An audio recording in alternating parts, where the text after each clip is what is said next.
So let's try talking about no self, which sounds weird, but when it becomes kind of obvious, it's kind of obvious that it's like always like this. And it's like apparent, even when people identify with a self, that there is actually no self. It's so hard to talk about since it's so contradictory, but I'm going to try anyways. More, I'm going to try to give people like something to do to kind of see it in a really fun and easy way. And most obvious thing I can think of is doing an activity where you have to quote unquote think on your feet. It's a great expression. Anything where you have to really put your attention somewhere other than your head. If you can do something where the moment you think you've already kind of failed,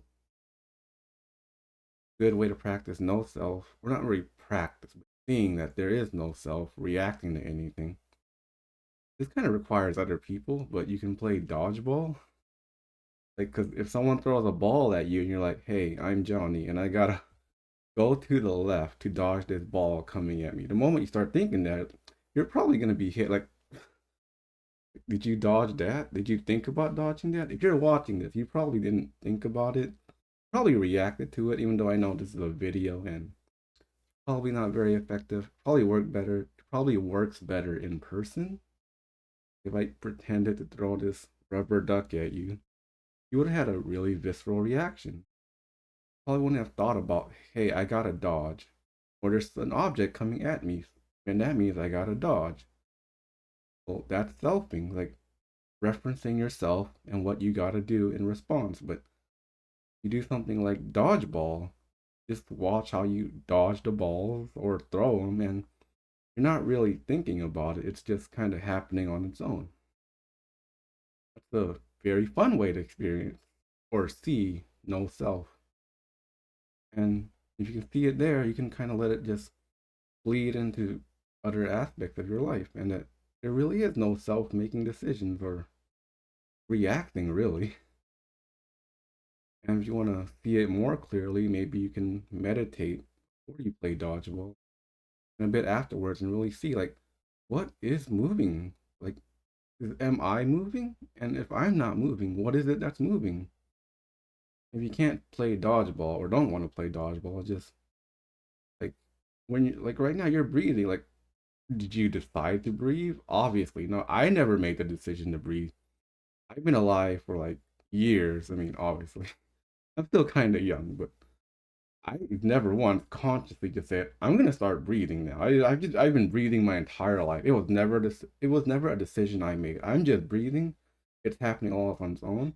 You're breathing. It's happening all on its own. I'm sure you maybe every now and again when someone brought it up, but I'm pretty sure you haven't made the decision to breathe. Even today, like, did you decide, hey, I'm gonna start breathing today? Like, obviously not. But even blinking, like right now I'm blinking, like I never make the decision to blink. Like I didn't go, oh, I gotta blink now, or it's a good time to blink. So I should. It's just blinking is just happening. Like there's no self. There isn't like this apparatus or identity going like, I gotta blink now. I gotta breathe now. It's just all happening on its own. I know there's all these like spiritual teachings and pointers, but it's really kind of obvious when you take the spiritual words out of it and you just pay attention that there's nothing reacting. It's just happening. And if you're like, I chose to breathe, that kind of happens after breathing is already happening. Same way if you play dodgeball, if you're like, oh, I dodged that ball. If you dodge the ball and you start thinking, oh, I dodged that ball, you're back in your head and you can't let the body react on its own and do its thing. Your reactions are going to get worse. If you've done anything that requires split second reactions, the moment you start thinking, it's kind of over. You're kind of you're dulling your reaction time. It doesn't have to be a physical thing. It could be like a mental thing, like video games. If you're too caught up in your head, you're not going to perform very well.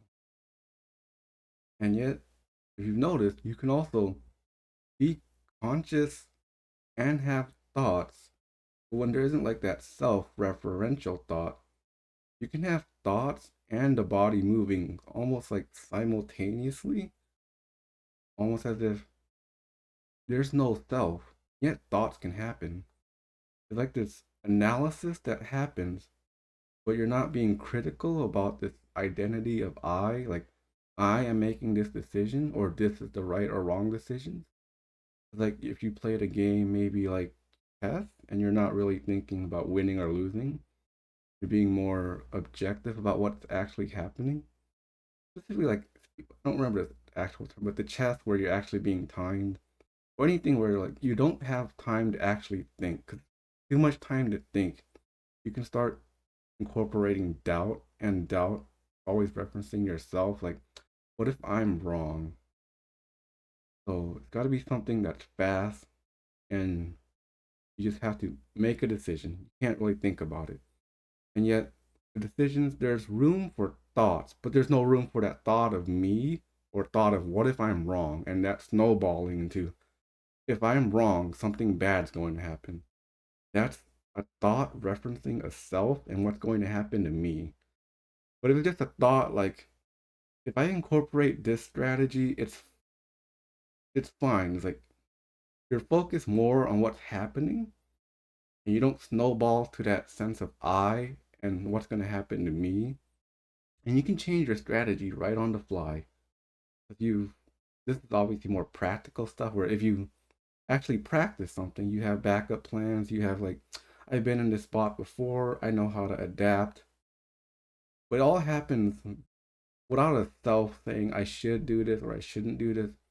And it all happens quite instantaneously. And that's really when people get access to like, hey, I've dropped this sense of self. And you don't have to do like mountain climbing or something dangerous, although being in a life or death situation really brings up that I can't think, I've just got to act. But you don't have to put yourself in that kind of situation. So I hear them saying you can play dodgeball. A lot of ways to really see no self in just normal everyday interaction. Even when you're outside, like sometimes you'll say hi to people, sometimes you won't. If you have a self-referential, I'm not good with that word. Self-referential thought, like I should say hi or I shouldn't say hi, then you're probably in your head. But if it's like it just kind of happens, like you walk by someone and you guys say hi, like, that's fine. You walk by someone and you don't say hi, but you don't judge yourself, or there isn't like I should have said something or I shouldn't have said something.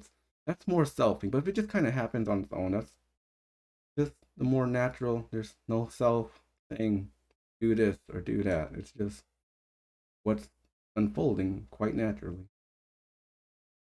When you see that there's no self, judgment falls away, and not really a warning, but more of a when you really see there's no self, you're gonna probably see that you're gonna do things that are untypical to your normal routine or habits because you're like, it's already happening, but you're like, if you would have been in this situation before, you would have been so in your head that you could have never done it.